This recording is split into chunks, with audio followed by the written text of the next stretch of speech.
Əşrəf müəllimi, Şahid Vəlini, Sabir Sərvanı, Vaqif İbrahimi,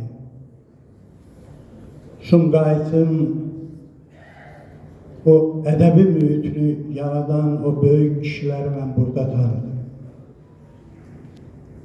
Mən Zakir müəllim, bu evin, bu məbədgahın Azərbaycan ədəbi mühitinə siz təqdim eləmişsiniz, siz vermişsiniz.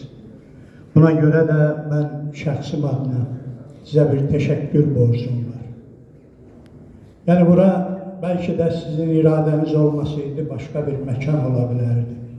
Və bugün bu tədbirin də burada keçirilməsində elə sizin tövsiyəniz əsas rol oynadı. Mən ötən gün Füzuli rayon icra başçısı ilə danışdım. O da ailəyə baş sağlığını çatdırmağı bildirdi. Bir gün Bağır müəllim buradadır, Füzuli rayon icra hakimiyyəti adından. Böyük bir izdiham var. Yəni bu gələnlərin hamısı da Əşrəf müəllimə olan saygısından dolayı buradadır. Mən həmişə Vaqif müəllim buradadır, Vaqif bəy müəllim həmişə ustad deyə, həmişə anıbdır. Və təkidlə mən israr elədim ki, söz desin, dedi deyə bilmir, özümü toparlaya bilmir. Var olasınız, Şahin, başımız sağ olsun. Bir hamımızın itkisidir, böyük itkisidir. Azərbaycan ədəbi ictimaiyyətinin böyük itkisidir. Əşrəf müəllim miqyası olmayan, yəni bir miqyası sığmayan bir şair idi, çox böyük şair idi. Var olasınız, Allah rəhmət eləsin.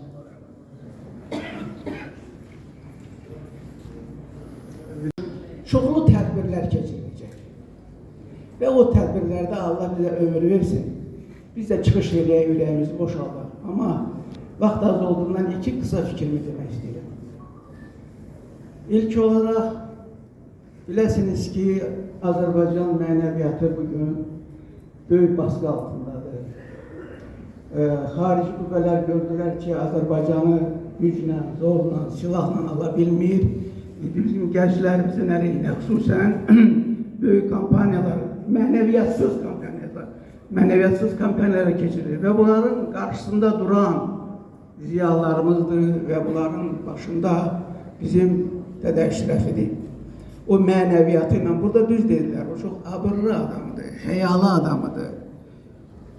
O mənəviyyatlı insandır, öz mənəviyyatlı ilə və biləsiniz ki, Sumqayıtda, Azərbaycanda o mənəvi dayaqlarımızdan biri Əşrəfdir və bizə onsuz çətin olacaq.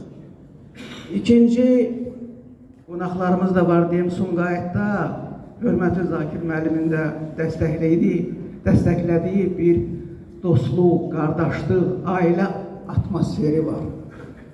Bu atmosfer burada Sumqayıtda hörmətli başçımız başda olmaqla təkrar edirəm, qorunub saxlanır. Və onu bu şəhərdə qoruyub saxlayan insanlardan biri də Əşrəf müəllim.